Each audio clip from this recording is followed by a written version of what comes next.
Hello everyone, welcome to another exciting edition of Tuesday Tales. I'm Mr. Edgar. I work with the lovely boys and girls over for Henry Guardians. This time I'd like to take the opportunity to say a big thank you to all volunteers again, and also to wish everyone celebrating their birthday during this month. Today I'll be reading for you guys one of my favorite children's book of recent times. It's entitled Gizo, a tale from the Zongo Lagoon. And this book is really dear to me for a couple of reasons. One, it's a fond reminder of my own life. Growing up as a 5-year-old, I remember I have fond memories of sharing such stories with my friends after dinner under the moonlight. This was a time before television and technology was common in households. I also like this book because it's one of my eldest son's favorite book. Read this a couple of times as a bedtime story. And last but not the least, it's also a book about environmental awareness, and it ties perfectly into this year's theme for the 5 sites, which is going green. And so without further ado, I'm gonna jump into the book. Before I do that though, I would like you guys to like the video and also to hit our subscribe button. And one last thing, I will be leaving in the comments some terms and vocabulary from the book to help you better understand the book, being that some of the content is cultural specific. Thank you and enjoy. Gizo, a tale from the Zongo Lagoon by Emily Williamson, with the students and teachers of the Hassaniya Quranic School in Cape Coast, Ghana. In Hausa culture, you always begin telling a story in the same way. The storyteller says, Gatananga Tanangu, I am about to begin. And the children respond, Tazo Mujita, we're all ears.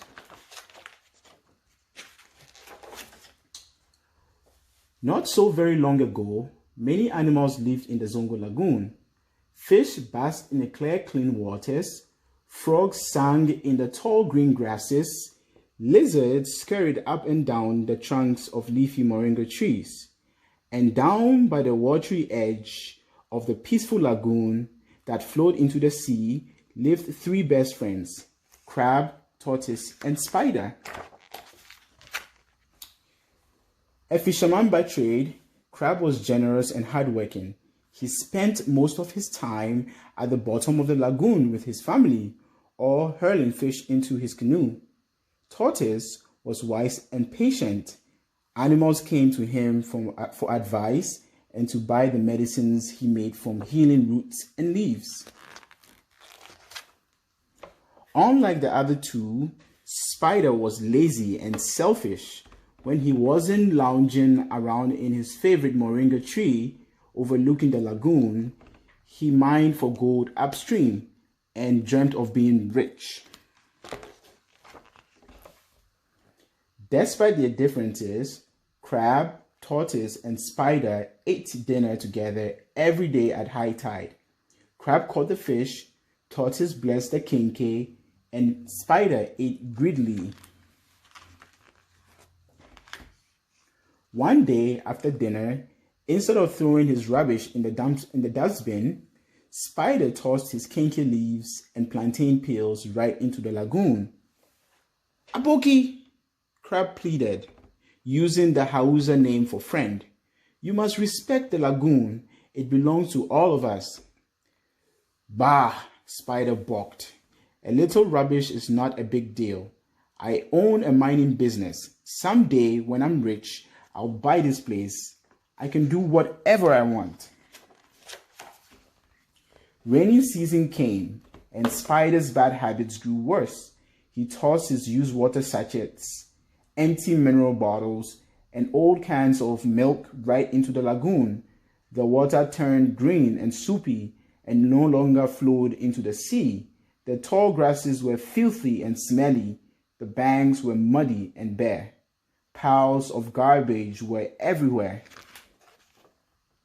Gizo, Crab begged. You must respect the lagoon. It belongs to all of us. Ha! Spider bragged. "My mining business is booming.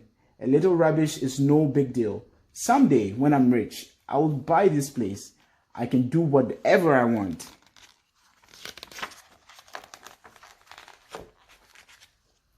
Dry season came, and Spider's habits grew even worse.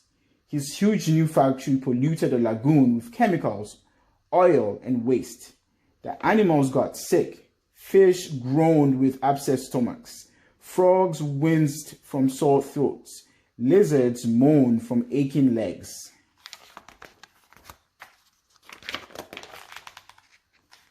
They all went to Tortoise and asked for healing roots and leaves. There was very little left. Tortoise boiled the last of the bozobo flowers to settle the fish's upset stomachs. He pounded the last of the moringa leaves to relieve the lizard's aching legs. He mixed the last of his salt with clean water to soothe the frog's sore. Crab shook his head sadly and said, "This has gone on too long. We must talk some sense into Spider's head." The next day, Crab and Tortoise invited Spider to dinner, his favorite meal of fried fish and kenkey. Spider sat down at the table and ate greedily without so much as a glance at his friends who didn't eat one bite. Little did Spider know that Crab had caught the fish from the polluted Zongo Lagoon and that the kenkey was rotten. Soon, Spider grew very ill. His legs ached so badly he couldn't climb down from his moringa tree. He tried to call to Tortoise for help, but his throat was too sore. He moaned and groaned from his upset stomach. "Oh, what did I do?" Spider cried. "I have ruined our lagoon." Crab and Tortoise smiled. Perhaps Spider has learned his lesson. "Gizo, Gizo," said Crab, "there's only one thing to do. You must clean up the lagoon and never dump rubbish in it." Tortoise nodded wisely and added, "You must respect the lagoon. It belongs to all of us." When Spider finally felt better, he set to work, busily cleaning the lagoon. He turned his mining business into a place that cleaned water. He collected rubbish from the high grasses and removed the piles of garbage from the bases of the moringa tree. After many, many days of hard work, fish basked in the clear, clean waters, frogs sang in the tall green grasses, lizards scurried up and down the trunks of leafy moringa trees. Life was peaceful once again in the Zongo Lagoon.